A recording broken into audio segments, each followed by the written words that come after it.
Hey, this is Dave from Foxy Gardens, and just doing a little kind of tour, little garden tour here.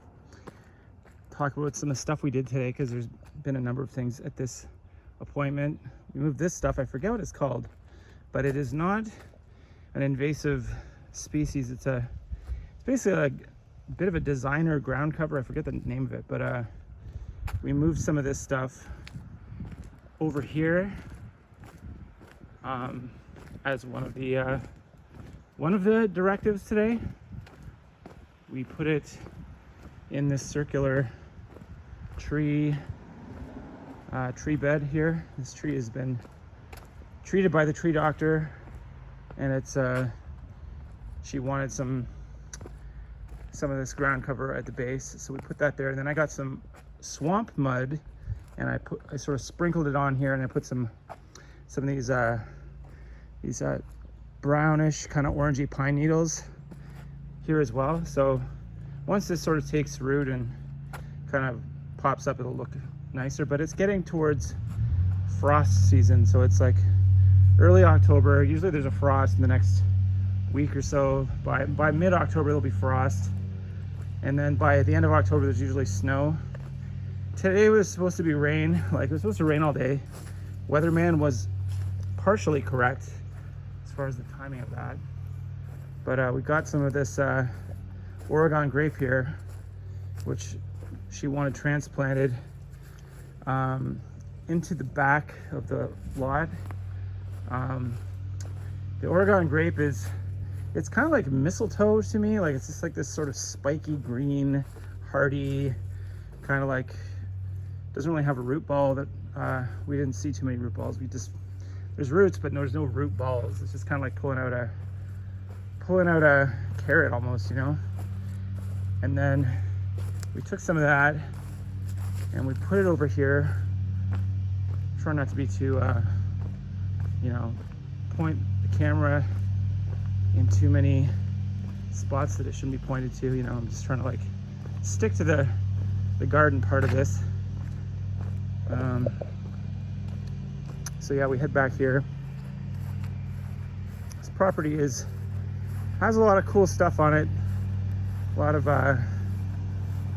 opportunity to design, and this customer has a lot of preferences for what they want. And so yeah, we moved some stuff back here. Usually things go between the front and the back, you know, like the wheelbarrow carting mud. I got some mud today from this swamp over here. There's a swamp back here, and there's ferns in the swamp. So we were transplanting some ferns from over there, and more so over here where the ferns are hardier because they're in this sort of swamp muck.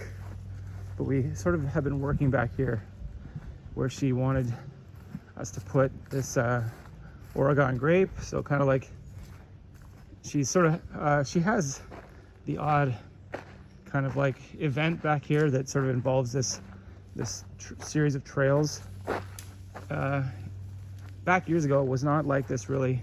This was sort of uncharted territory, but it's part of her expansive property. And there's Bob.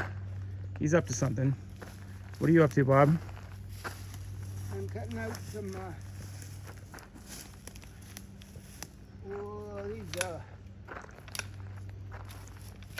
what are they called again? they're called Buckthorn. buckthorn. If that's what they actually are. I don't know if these are buckthorn. I think so. If it is, it's a big one. It's a big one. Hold on, a little bit. Because there was a lot of buckthorn that were more spindly, I think. And but they're still hard to get out of the ground. Like, there was one monster over here that I kind of tried to fight with the root and couldn't get it out. It's too deep. But it was a big tree, and this is like, these are getting big. These would take some time to unearth if you wanted to like dig them right up. But I'm not trying to dig them up. And we put these, what's your opinion about the Oregon grape? Well, they're easy to grow. They grow about 3 feet high. Yeah. They don't need much Yeah, they kind of look like mistletoe. Yeah, and because they're invasive, and they spread.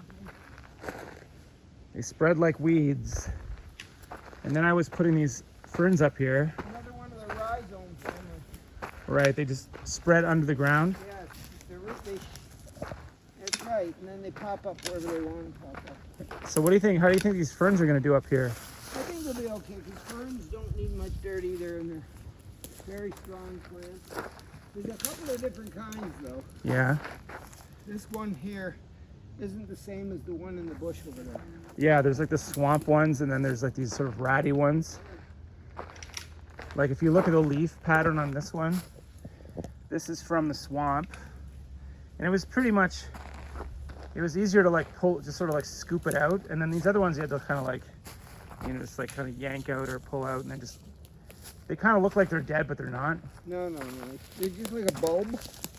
But they don't really spring up or anything. They do in the spring. I guess we'll wait for the spring to see what happens. About June, they'll be nice and tall. They'll stay that way till around now. Then they droop and fall over and turn down. This isn't their time to shine right now. No. So, and now we're just sort of like playing with this sort of interior sections of this. This is the poison ivy garden here. Yeah. I'm afraid to go down there, but I do have boots on today. I have to wash my boots with soap and water. Yeah, because the urushiol gets on your the oil skin. that's inside the poison ivy. Yeah, I got one right here. Everywhere. That's from just like traipsing around in the here. leaves, it's in the root, it's in the stem.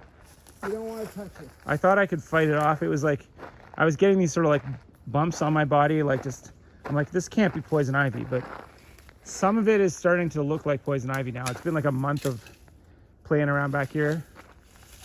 So how do you know what to cut down and what to keep up in this area? You just be creative. Be Although the buckthorn, like this thing, it's going to grow. It's going to send out babies. It's everywhere. All these little things that are coming up Yeah. are buckthorns and ferns. A lot of ferns, a lot of buckthorns. Yeah, we're just sort of like clearing it out because she likes it to be kind of free of debris, although it's mostly debris. Yeah. A lot of leaves, a lot of pine cones, a lot of rocks, a lot of twigs, a lot of bark and just bits and pieces of things. But yeah, and then there's the famous sort of dump area up here that we have to deal with at some point, but not today. It's just like she wants it pushed back further into the forest here, and it's very it's been piling up for months now, because we've been here for a couple months, coming here every so often, and stuff has just Pushing it back, Dave. huh Somebody's pushed this back. well, it's Because this wasn't like this. someone's touched it, but it's like, No, but they use a machine, I'm sure. you think? Well, it's still here though. Yeah, you can't move that any further without a machine. You'd have to like, yeah, like mulch it or whatever, wood chip it. It's still basically where it was. It's been maybe kind of like evened out, sort of like now it's like a wall. And then there's this weird tree here, which has got all these bumps on it. I like this tree. There's a lot of weird kind of trees back here that, like there's a curved kind of one over here I like. This one's very artistic here. Like, they're not dead, but they look kind of dead. There's a lot of stuff here that's like kind of half dead and like on an angle, like just not, because you're in the bog, you know, you're in the, is this part of the Beverly Swamp or what? Yeah, So we're in the Beverly Swamp. kind of like the beginning of it. Yeah, just the edge of it. From here down to Milton, Right. which is about 30 miles straight east. And so how would you characterize the Beverly Swamp as far as like, It's a large swamp area, in one of the largest in Canada. yeah, it's a huge swamp. It's a bog. You're not recommended to walk through it. No, you can't walk through it. It's a bog. Yeah. It's very wet. How about that? Well, we're still in civilization here, but it's like, if you walk out into this boggy area over here, you start to like sink down into the muck. But this is where the soil is very nutrient dense, right? I grabbed some soil from there, and I was using it to sprinkle on some of the, you know, the transplants. So we're just tidying up back here, and probably spend the rest of the day just kind of playing around back here. So I'll put this up, and if anyone has any comments about questions about any of the things that they're seeing in this video, let me know.